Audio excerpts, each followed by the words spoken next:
what could be the reason behind such statements, such threatening statements against Pakistan and Azad Jammu and Kashmir? Do you think these statements are mere statements, or India definitely would like to carry out some sort of strike again? There was a image of India, a big country, big market, and very powerful country, emerging Defense-wise, very strong defense-wise. But what happened on the 10th of May, that all these, the dreams of India becoming the superpower of South Asia was shattered. I know the Modi will try again. He will try, because there is election also in Bihar. Can US play any role in preventing India from carrying out another adventure or any sort of strike or war against Pakistan? I think US can, but the situation after the 10th of May, in which India is passing the days now, they want to have the revenge. They want to show the public, Indian public, that we are strong, because the Modi's dream was shattered. And that is why I don't think that they will care now about Mr. Trump. Do you think Indian claim can alter or change the status of this disputed Jammu and Kashmir? Never. Never. India wants, okay, it's their wish, but they cannot overrule the international law. They cannot overrule the United Nations resolutions. Do you think any similar initiative could be taken so that India and Pakistan could sit together, could hold talks, and that talks could lead to the resolution of the conflicts? UK has the moral obligation. Responsibility. They created this issue in 1947. And they favored India in that partition. Deliberately. And that they have the moral responsibility to come and resolve this issue. And they have to put the pressure on Indian government. Do you think in next few years mean 5 to 10 years, you are optimistic that there will be some progress on the resolution of this issue? I hope and I wish, because India cannot continue like that. India has to accept, they have to accept the right of self-determination of the people of Jammu and Kashmir. And I think it will not last 10 years. It will be less than 10 years. Less than 10 years.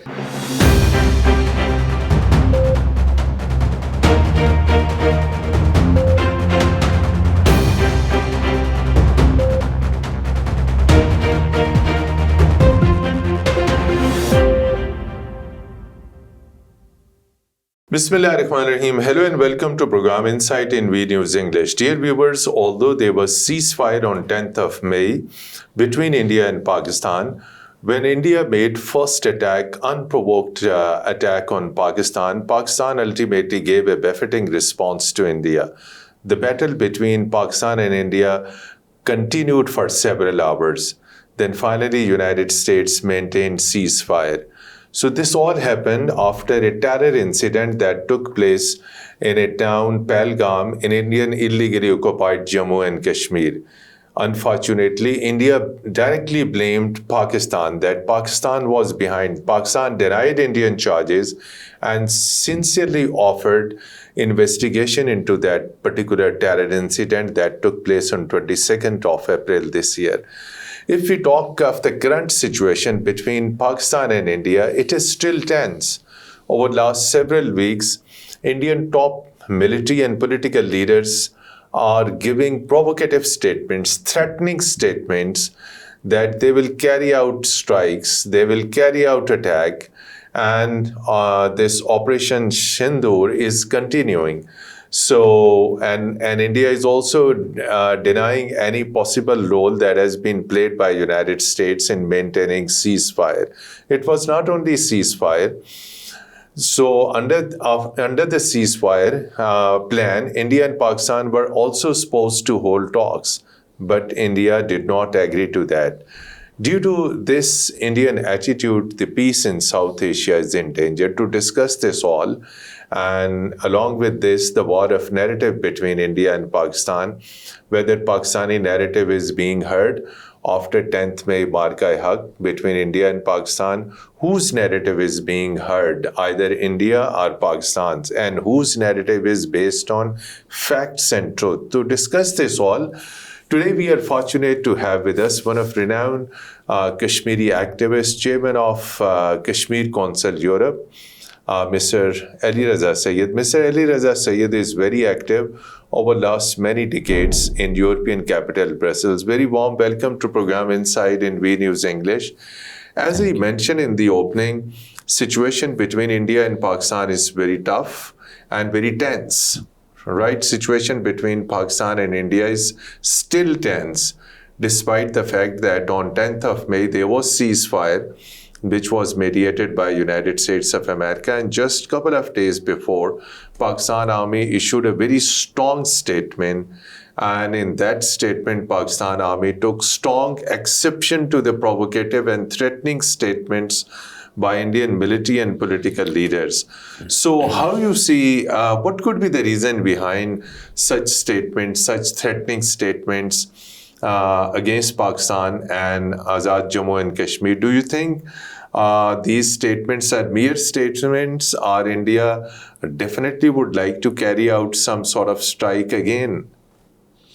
Thank you very much, Mateen Haider Saab. Actually, I think the Modi, after the 10th of May, he got everywhere in the world, especially in Europe, in US, and in Arab world. There was a image of India, a big country, big market, and very powerful country, emerging defense-wise, very strong country. But what happened on the 10th of May, that all these, the dreams of India becoming the superpower of South Asia was shattered because of our armed forces. The Pakistan armed forces have given a response which they were not expecting. And this hurts Modi.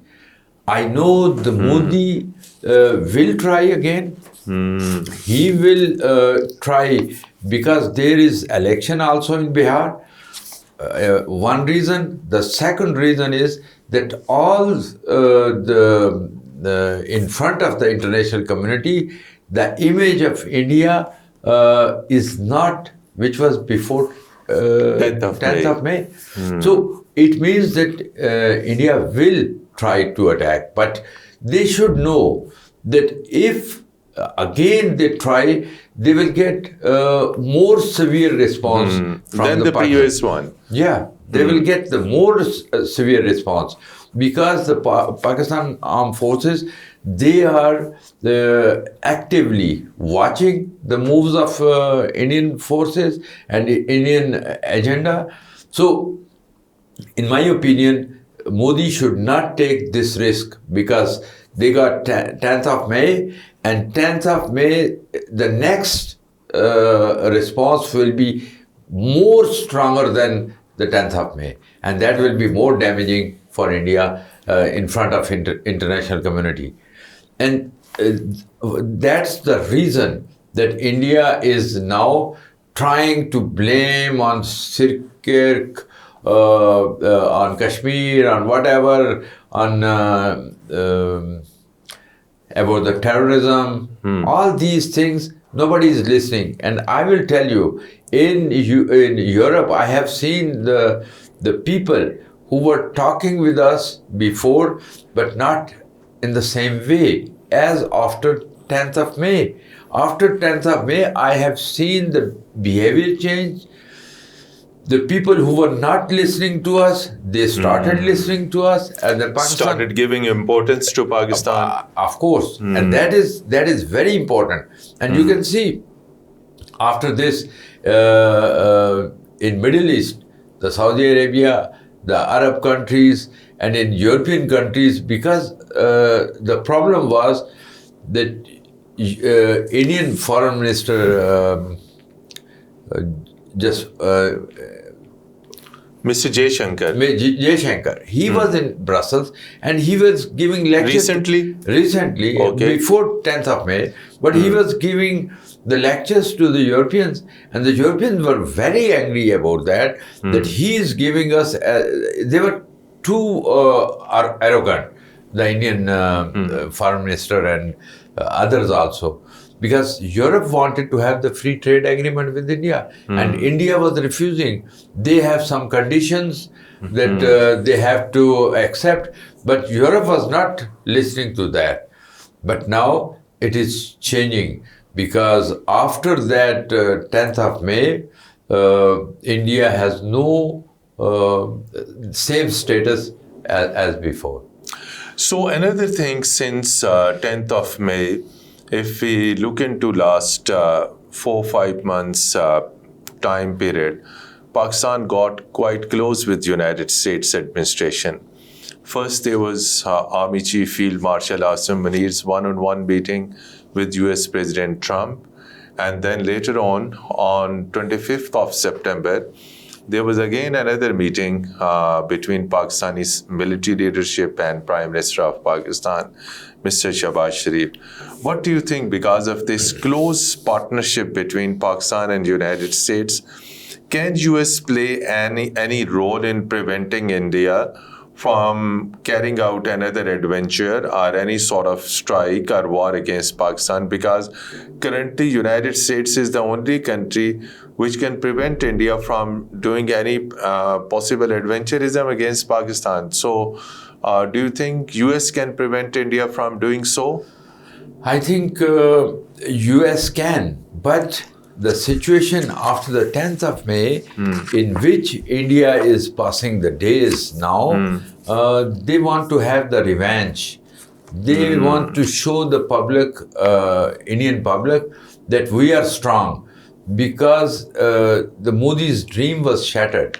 And that is why I don't think that they will care now about Mr. Trump. So what is the situation now in Indian illegally occupied Jammu and Kashmir? After this Pahalgam incident, there have been crackdowns on different parts of Indian illegally occupied Jammu and Kashmir. Many innocent people were picked, many were tortured, but so far Indian government has not traced the linkages of Pahalgam incident. What is current situation in occupied valley? What is human rights situation over there? So, because currently we don't see the reports related to human rights, particularly under Indian occupation. What is the human rights situation, particularly women and children exactly? I think the situation is same as it was 1 year ago, after the Pahalgam attack. And more than 1,500 people, they arrested. The innocent people, they arrested, they abused them, and they charged them with the false allegation. But the people of Kashmir, Indian occupied Jammu and Kashmir, they still resist, and after the 10th of May, I assure you that they gave a hope to the people of Indian occupied Jammu and Kashmir that Pakistan stands there. Pakistan, because they are always looking towards the Pakistan. After 5th of August 2019, they were looking towards Pakistan. And for all these 5-6 years, they were looking towards Pakistan. But as it was told to the media and to the people that Pakistan economically is not feasible for Pakistan to resist or to attack India. And Pakistan did not in last 5-6 years. But when India attacked, their reply was, I think that the world saw that Pakistan can give the response. Even Pakistan is not compared to India, their economy, their money, and everything they have. But Pakistan, they have the will, and they are standing with the people of Indian occupied Jammu and Kashmir, and with the truth. Because the promise which was given to the people of Jammu and Kashmir was to have the plebiscite as per the wishes of people of Jammu and Kashmir. They can decide wherever, whomever they want to join. Raza Syed Saab, this year, 2025, particularly in September 2025, United Nations is celebrating its 80th anniversary. And there was a special session, United Nations General Assembly at 80th. One of two long-standing issues are lingering on the agenda of the United Nations. One is Kashmir, the other one is Palestine. So our focus will remain on Jammu and Kashmir and the role of the United Nations. So United Nations' role was primarily to maintain peace and resolve conflicts. So what do you think? United Nations lost its credibility or its effectiveness because these one of the two longest pending issues, longest outstanding issues are still on the UN agenda. So do you think UN has lost its credibility, its effectiveness in getting these two issues resolved? First, Mateen Sahab, we have to see how UN function. Because UN itself cannot do anything. They have to depend on the member countries or the countries who are in Security Council. Which is a decision-making body. Yes. And after the decision, if they can impose that decision on the nations or not, in that they failed. But I think the United Nations has played a very important role in all the other conflicts. In maintaining peace and resolving conflicts. 80 years, it's good. Between World War I and World War II, it was not 80 years. It was very short period.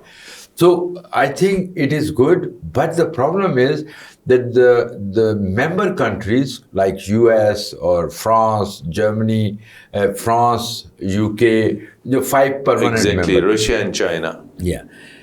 They have the power to decide. If they are all together, they can impose the thing. But if they are not together, they cannot. Russia, if want to have something, US vetoes. If US want to have, Russia vetoes. So that is the problem. In this system, there should be some reforms, and there should be something else, because it is as it is functioning, it will not work. So you are based in Brussels, Belgium, and you travel to entire Europe. You motivate public opinion, and you have been organizing rallies and these all things. Frankly speaking, even if dog dies, there is hue and cry in the entire Europe because animal rights are over there. Hundreds and thousands of people have been butchered, killed in Indian illegally occupied Jammu and Kashmir. And of course, these things are not hidden. And you and your organization and along with your colleagues and Kashmiri people living over, they must have highlighted these things. So massive human rights abuses. And do you think that Europe is active, watching, or it is dead or silent?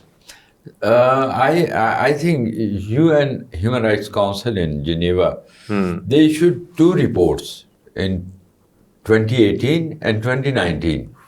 If you see these reports, they have exposed everything. Exposed everything. India was exposed in that report. On top of it, if you can see the Human Rights Watch report, Amnesty International report, and crisis groups report, there are a lot of reports on it. The problem is that the governments in Europe, they wanted to have, they were convinced that India is a big market. India is... And they wanted trade and economic ties with India. Exactly. And they were thinking to help India stand against China. But they failed. After That 10th was basically an American policy. Yes, but Europe is always supporting that. True. And that is, after 10th of May, is shattered. So now, I think that they think that the Pakistan is more important than China, than India, because Pakistan has the capability, Pakistan has all the means which they can defend, and that is why you can see now there's a lot of countries, they are looking towards Pakistan. So another important thing is in Europe, because when we talk of economic and trade ties with Europe, there is GSP plus agreement with European Union, and it is going to be reviewed soon.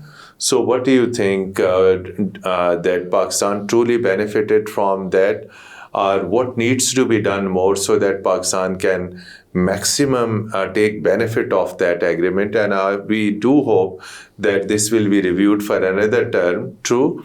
But what do you think, that Pakistan has truly benefited from GSP plus agreement, or Pakistan should take certain more steps? What needs to be done? Honestly, Pakistan did not benefited what was offered to them. It was a very, very important agreement. Very GSP important, plus. and they could increase their export, but then you have to have the support from the ground here for the export. What problem is that Pakistan, the new review, there are some conditions attached, which were not before. So Pakistan is... These are the political conditions? Of mainly. course, always there are some environmental, some human rights things, and the other things. Child labor, Yes. human rights, Child labor was minority before rights. us, minority rights and all these things. But Pakistan is very impressively, they are encouraging European Union that we are following all the points they have done. There are some points they are looking into, but they explain them, and the Europeans are understanding that there are some points which they cannot insist, because it's the local culture and all these things. That's why I think it will be given to Pakistan. I hope so. And Pakistan should prepare itself to benefit from that, because it's a huge opportunity for Pakistan to benefit, because Pakistani market is open, European whole EU market is open, so you have to prepare what they needed there. So, since you're mobilizing public, not only Pakistani diaspora, but non-Pakistani, you are also mobilizing. And a good thing is that Sikh community also supports this Kashmir movement. So, what do you think? How more and more non-Pakistani and non-Kashmiris and Pakistanis are always with the struggle for Kashmir and whatever you are doing in Europe? How to get support from minorities like Sikh? Because support from Sikh community, which lives not only in Europe but also in the United States, in Canada and elsewhere, how important strategically that support would be with the struggle of Kashmir? Do you think if they sincerely support and participate in that struggle, and that can lead to success? Always. It is... Because it is Khalistan movement, their Khalistan movement. Okay, Khalistan movement, but on the behalf of the people of Punjab, Sikh Indian Punjab, they want to have the Khalistan. So their movement is very important, but it will affect the cause of Kashmir as well, because if they are not giving their own people, how we can expect from India in occupied Jammu and Kashmir?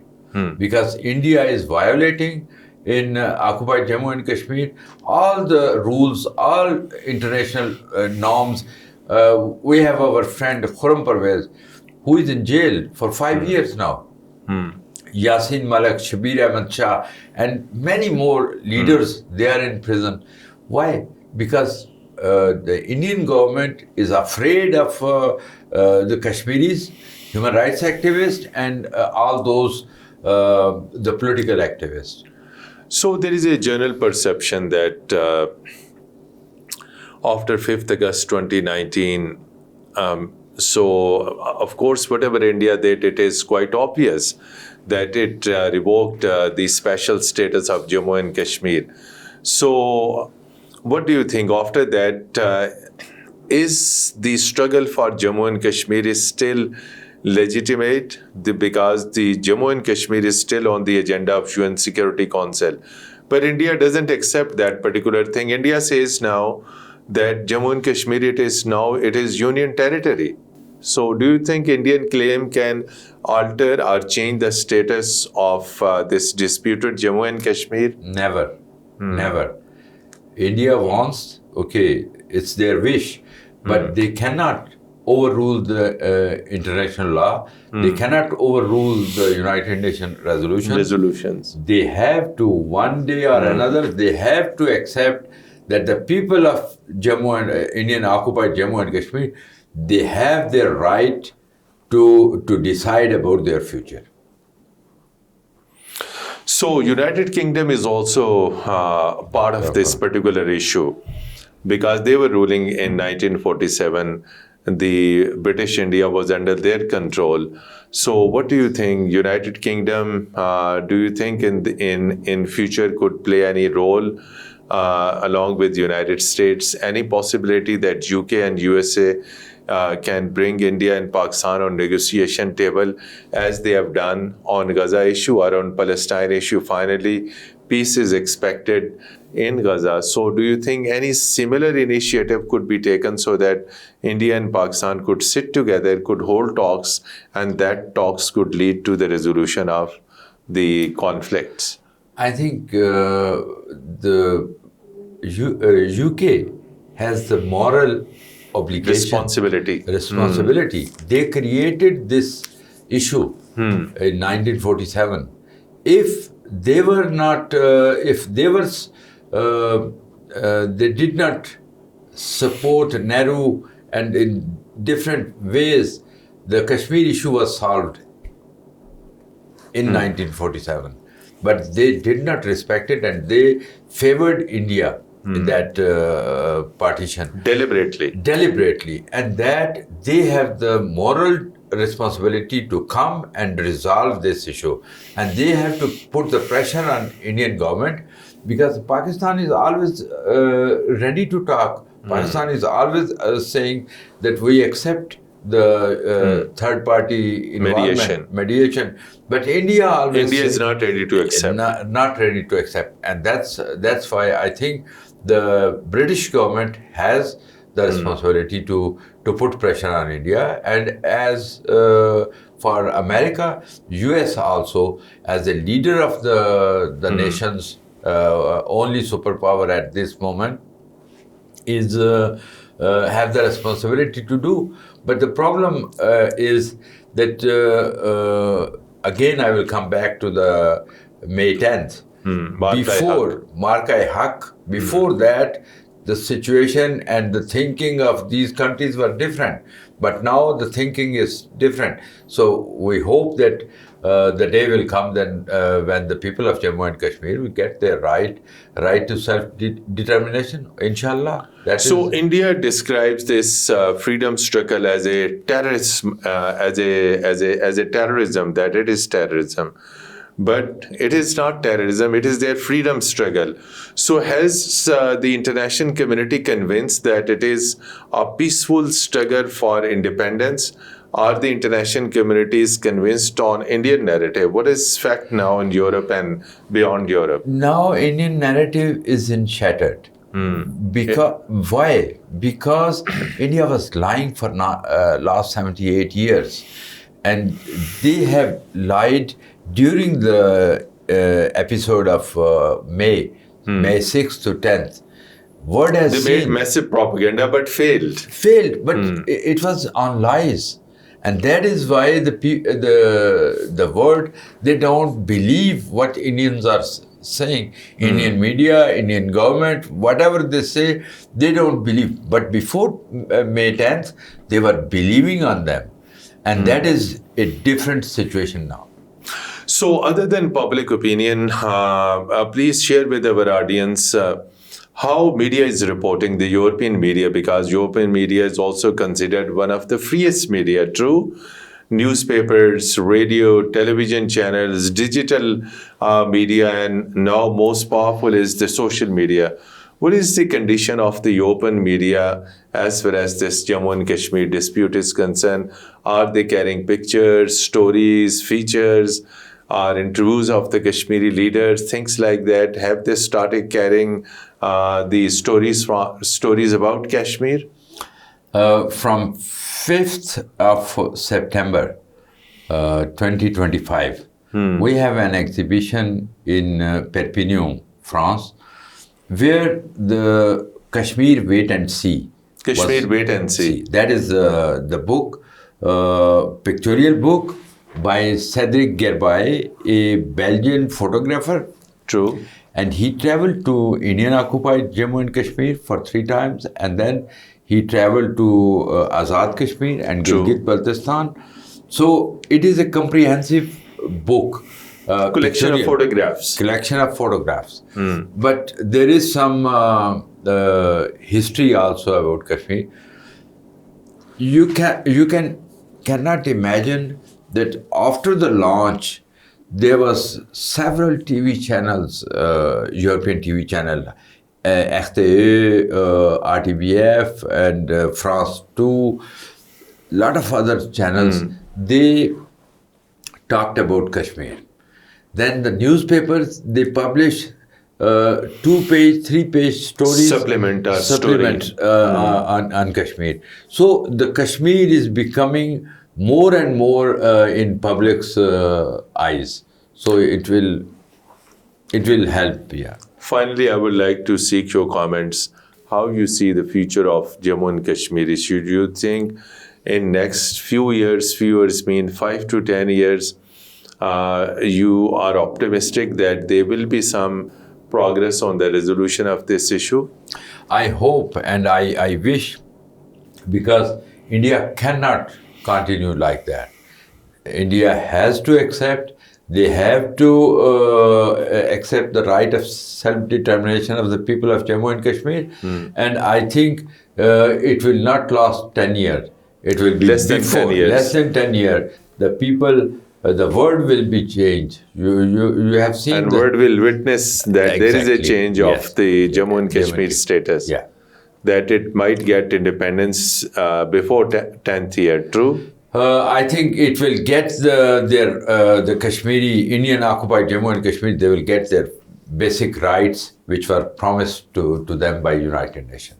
By United Nations. Thank you so much indeed, Jammu and Kashmir Council Europe, Raza Syed Saab, for sparing time, especially during your visit to Islamabad, Pakistan. You were quite busy, but you spared time out of your very busy schedule and came to our studios and share your thoughts on Jammu and Kashmir conflict, current security situation in the region, and the public opinion or the general opinion in Europe about this particular conflict. Dear viewers, till our next program, goodbye and Khuda Hafiz.